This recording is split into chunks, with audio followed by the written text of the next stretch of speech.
Hello, this is Michael Hexter. Welcome to Politics 2100 channel here on YouTube. So this episode I'm calling America's Cult of the Deadly Phallus, Castration Anxiety, and Anti-Vax COVID Denial.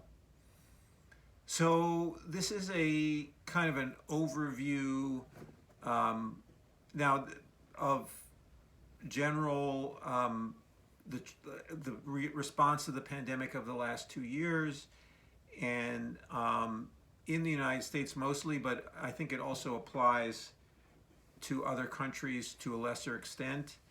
But what I'm trying to understand are the motivational core for certain actions that people take, which have deadly consequences for themselves and for other people by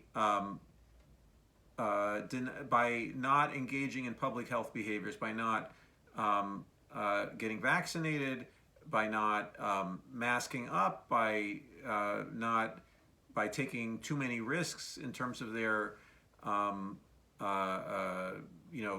going out or whatever it is, or becoming tired of the pandemic prematurely. Okay, now I'm tired of the pandemic, and I freely admit to that. But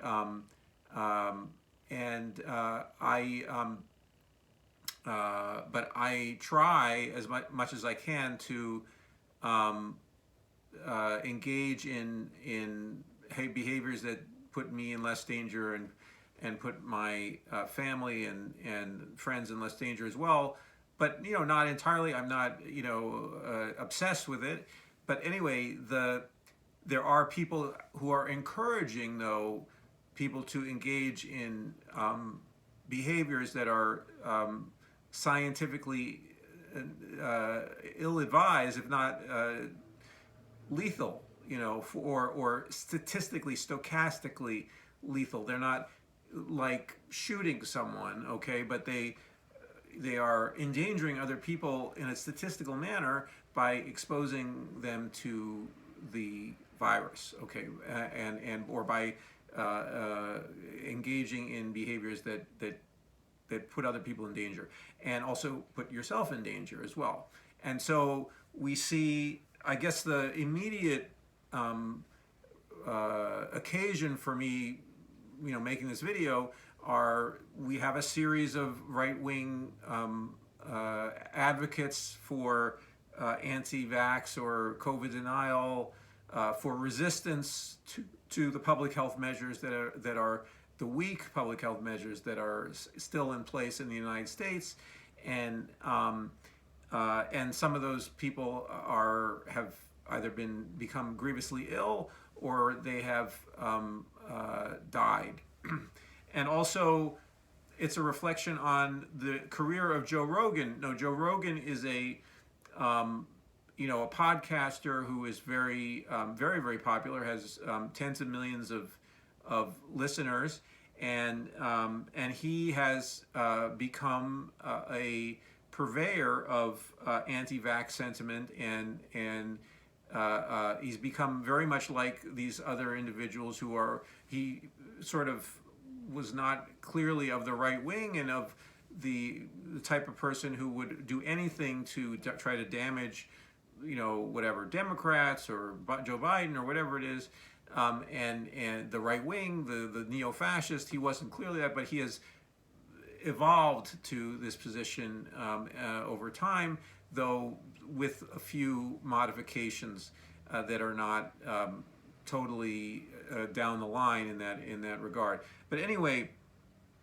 what I'm trying to do is explain what is the core. Why do people do these things? Why do people either listen to these now there are theories on why people are involved, promoting anti-vax, and basically with the virus, are promoting, either they say the virus is not that deadly, it's not that much of a problem, the pandemic really isn't such a big deal, or they say, well, they know the better way, fight the virus and to resist becoming ill, and they have X, Y, or Z remedies, or lifestyle changes, or whatever it is that they're pushing. And we've seen, so we can talk about the motivations, and there are people have talked about the basically grifting. In other words, there seems to be a market for this kind of contrarianism, for this kind of based on a number of streams in our culture, by the culture of self-help, the culture of alternative medicine and alternative healing, some of which I have engaged in and I'm open to for when it doesn't come to things like COVID, where we have very cut and dried conventional medical means to at least reduce mortality and reduce morbidity. Anyway, so we have the leaders, so to speak. So again, this is like the right-wing leader, right-wing follower distinction that I talked about with Altemeyer's theory. So we can say that some of these leaders are grifters, are sociopathic, and are trying to basically follow their audience, or follow an audience to making money based on this idea, and realizing that this is where the drift of the population is. But then we have the mystery of why people are engaged in this suicidal, homicidal campaign, really, to deny the virus, and again, stochastically suicidal, stochastically, in terms of statistics. It's not the same thing as putting a gun to your head or putting a gun to someone else's head and pulling the trigger. It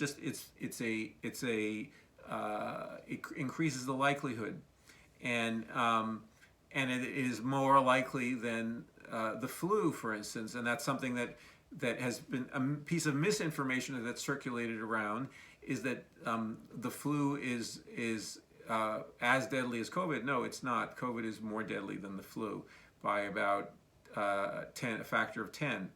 Or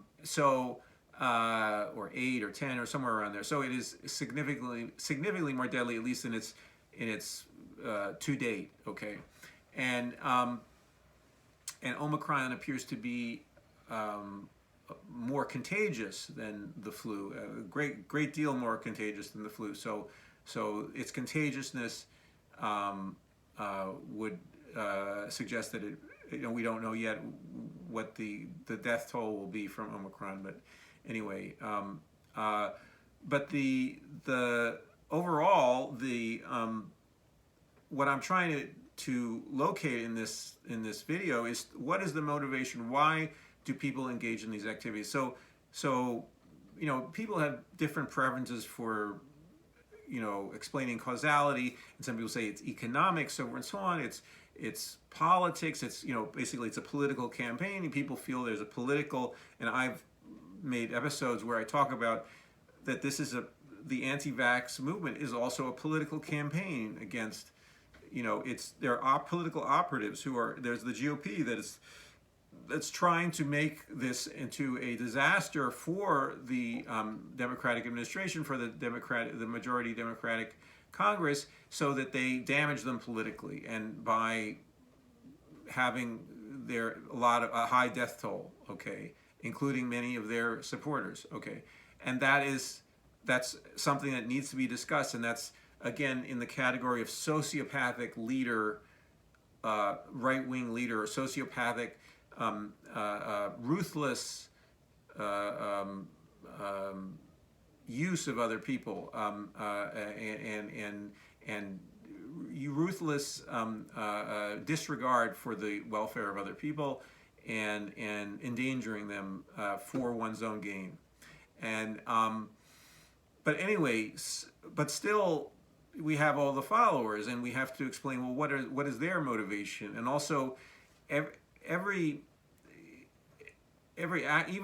if you say something has an economic motivation, and it still has to go through people's psychology. In other words, every action has the last mile is always this. The first and last mile is their psychology, their mind, because people don't act without at least some representation of, they're not completely in control of their lives, and so they don't make up their own world and then act according to their own principles, and because they are compelled by different necessities to do certain things and so forth and so on, to for instance someone who needs to earn a living in a certain profession or a certain job, that they're all their experiences in hospitality, and they're in the pandemic, and so they have to engage in face-to-face interaction with other people. That's not something that you can meaningfully talk about their quote-unquote motivation,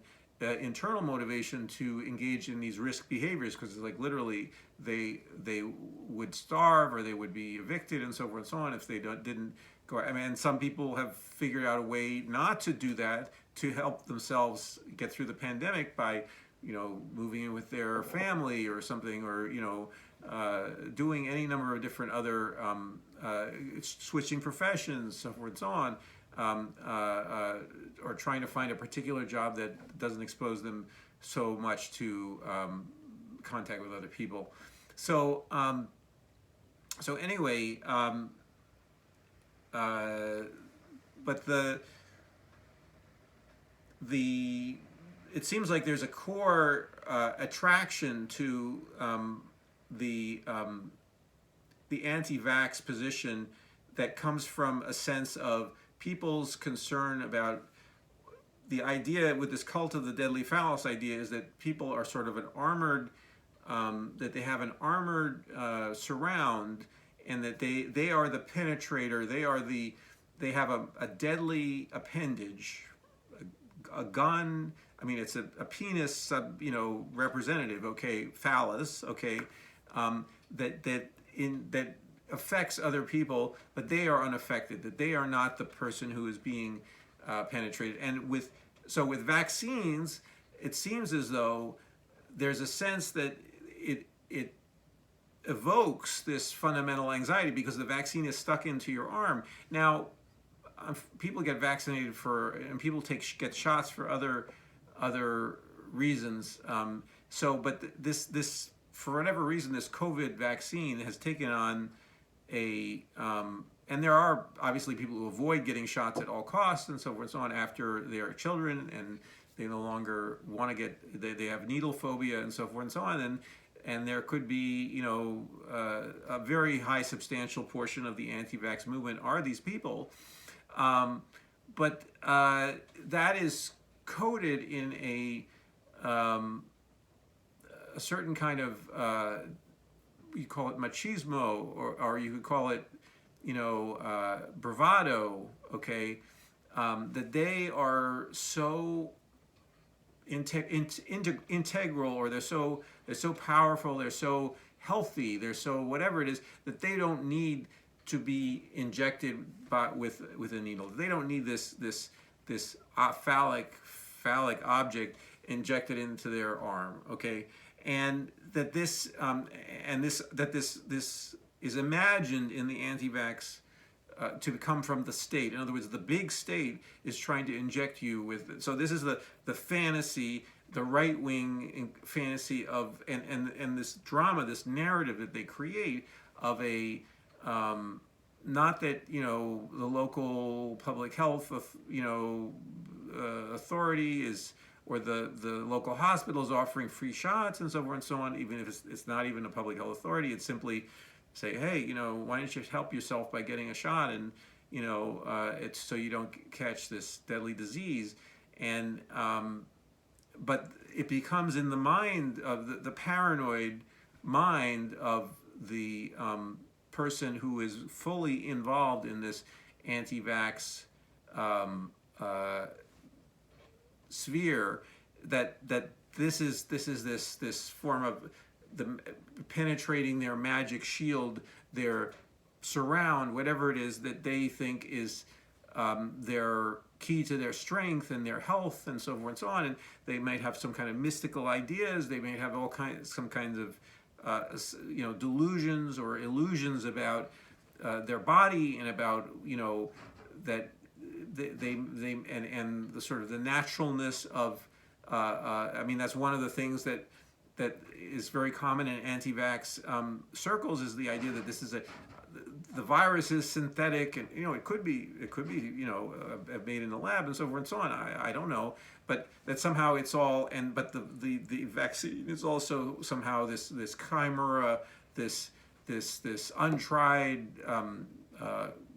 sort of delivery mechanism of mRNA technology and so forth and so on. So and there's all these risks associated with it, and it's basically an excuse not to get this help from let's say the big medical establishment of some kind, and there are reasons for skepticism. I mean, there are things that the medical establishment in the United States in particular it's not necessarily your friend. It's not, you have to be very careful in terms of, certainly billing, certainly the financial aspect of things. But this happens to be one of the triumphs of medicine, and one of the more straightforward things that you can do and easy things you can do to reduce illness and death. And so it doesn't cost anything, or it doesn't cost anything, at least to date, okay, in terms of the vaccine itself. So anyway, what I'm trying to, so we see in the character of Joe Rogan that he has gravitated to this partly because he seems to be someone who radiates this this sort of bravado, this machismo. He's a muscular guy. He works out a lot in the gym. He radiates a certain kind of masculinity that many anxious young men gravitate to, and they find reassuring in him. But at the same time, he has gravitated to this position of, the vaccine is bad, and it's like it's like you're either getting castrated or getting not being fully a man to get a vaccine, not being fully sort of and you have to go this alternate route that he is, his contrarian route, which is like other anti-vax people. You have to do ivermectin, you have to do other treatments, anything but the vaccine, anything but what so it's quite childish and stubborn, but it's a power struggle with authority, medical authority in this case, and it's acted out in this way, and so it seems as though there is this constellation of people who are particularly swept up in the cult of the Deadly Phallus, in the idea of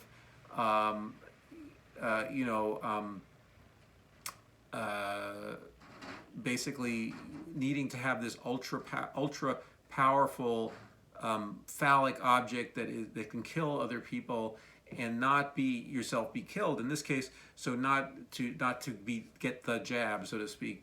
And this it's a drama that is very, very destructive, and it's a narrative, it's a way of being that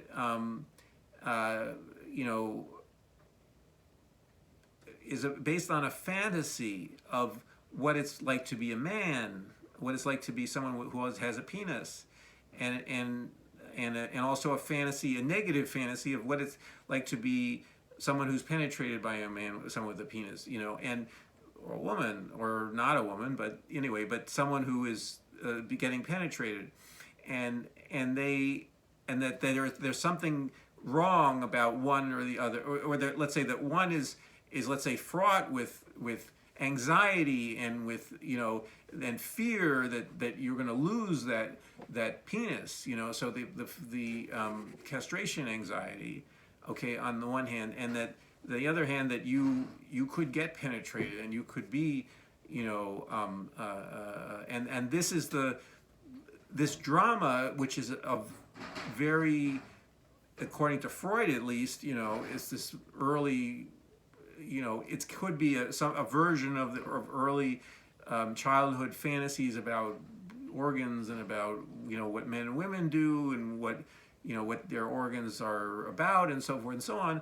But it really has almost nothing to do with what mature men and women do, or men and men, or women and women, or some combination of genders do, and also it's just that question is trivial in comparison to what we together need to do to address our collective problems, okay, that we need to work together, okay, and we need to sometimes accept help from the outside, okay, like getting a vaccine, including being injected into our body.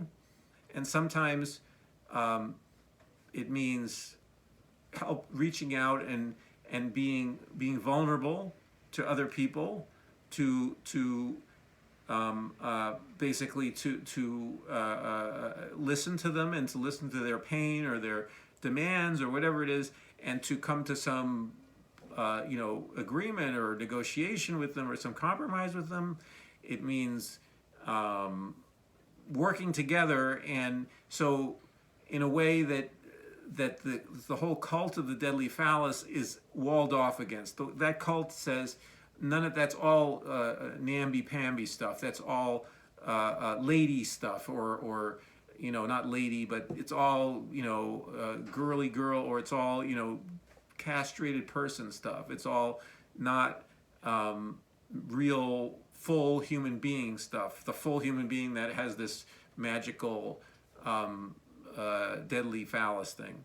And so it really, so we as a species and as a country and need to be working together on our collective issues like climate change. We need to be talking about what needs to happen. We need to look at the consequences of our actions, okay, and to shield younger generations and future generations from the consequences of what we do, and by changing our energy system, by changing our way of life, our use of the material world, okay. We need to do these things, and that involves